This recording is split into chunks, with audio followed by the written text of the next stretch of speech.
So welcome to MLT online classes. In the previous lecture we discussed about in vitro anticoagulant, which is heparin. So this is the continuation of that lecture. So in this lecture I will discuss about second in vivo anticoagulant, which is coumarin derivatives. So coumarin derivatives will act as a powerful anticoagulants. So these coumarin available in two forms, warfarin and dicoumarin. So these two anticoagulants can be given administered through oral route. So these are oral anticoagulants. So we can give these anticoagulants in an oral route, so like a tablets, and this warfarin will, say for example, one example is warfarin. Warfarin is an oral in vivo anticoagulant. So this warfarin will inactivate the vitamin K action. So we already know that there are certain clotting factors that are dependent on vitamin K. So absence of vitamin K, they cannot be activated. So if they are not activating, they cannot clot the blood.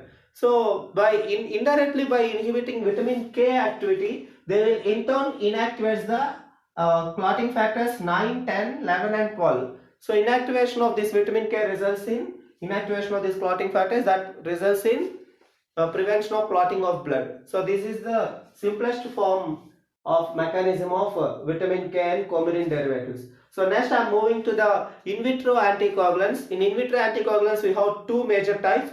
One is EDTA, ethylene diamine tetraesteric acid, and then other one is oxidants. So these two are the examples for in vitro anticoagulants. So let me discuss about EDTA. So ethylene diamine tetraesteric acid is available in two forms, disodium EDTA and trisodium EDTA. So they will rapidly remove the calcium from the blood. So immediately after addition of EDTA, this EDTA will combine with the calcium and it will remove the calcium from the blood. Since calcium plays a crucial role in the clotting of the blood, so removal of calcium from the blood results in absence of coagulation. So that will in turn prevents the clotting of blood. So this phenomenon by which calcium is removed is called as chelation. So chelation is the central property of EDTA. So EDTA will remove calcium, that in turn inhibits the clotting of blood, and this process is called chelation.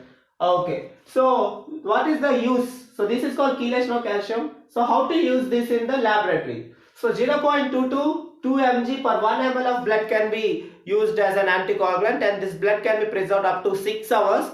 So if we keep the blood in a refrigeration conditions, so the blood can be preserved up to 1 day, 24 hours. So blood will be in a fluid state for almost one complete day in the presence of EDTAs. That is the concept of EDTA. Then let us see, what are the uses of EDTA?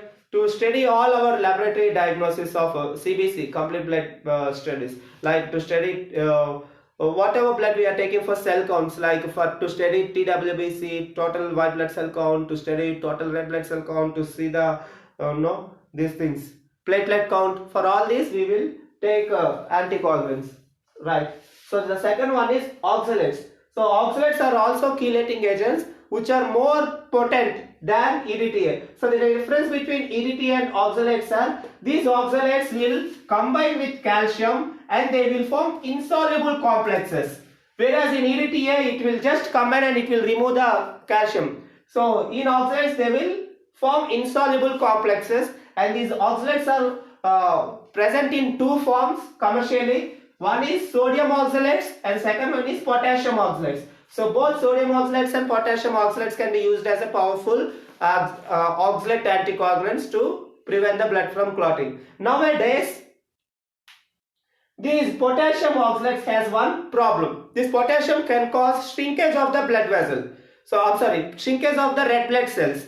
So red blood cells may become small, shrinked due to presence of potassium. So in order to prevent that, nowadays we are using a mixture of potassium oxalate with ammonium. So we are using ammonium potassium oxalate mixture in the proportion of 3:2 ratio.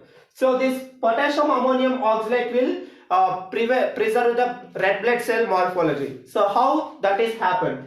So ammonium will cause swelling of the red blood cell. So upon addition of ammonium, this ammonium will cause the red blood cell to swell.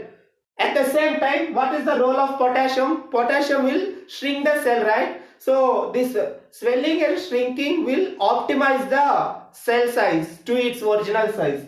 So they both will, at a right proportion, the swelling and the shrinking will nullify each other. So the net outcome will be zero effect on the red blood cell. So it will maintain the normal shape of the size of the red blood cell. So this is the how oxalate works, and how to use it is 2 mg oxalate for 1 ml of blood can be used, and they will the blood can be preserved up to 8 to 24 hours in the presence of oxalates. So these two are the in vitro anticoagulants we are using. Then coming to the anticoagulants which can be used both in vitro and in vivo, and these are citrate derivatives, citrate anticoagulants, and these anticoagulants are extensively used in blood banking. So if we want to preserve the blood in a blood bank, in a bag, so we need to use citrates. So citrates available in two types: acid citrate dextrose, ACD, and citrate phosphate dextrose. So these citrates has these properties. They will have substance which will nourish the red blood cells. So they will have glucose derivatives such as dextrose, and this dextrose will provide nutrition to the red blood cells, and they will have buffers, and these buffers will maintain the pH of the blood, and they will have citrates, anticoagulants. So it is a combination of anticoagulant and nutrition component and buffer components. So these three together will preserve blood almost 35 to 45 days in the presence of citrates. So for that we need to use CDPA. CDPA is used. In the presence of CDPA, 45 days. Blood can be preserved up to 45 days. So CDPA stands for citrate phosphate dextrose with adenine. So adenine will provide amino acids, so that will be used for preserving the blood. Only in the presence of ACD, acid citrate dextrose, this blood can be preserved up to for 35 days in the refrigeration conditions. So these are the types of anticoagulants. If you have any doubts, you can ask me in the class. Okay. So thank you, students. Have a good day. By this, we officially finished the hematology. Okay. Unit 5 also finished. So all the very best for your examinations. Prepare well. Okay. So don't waste this corona vacations. See you.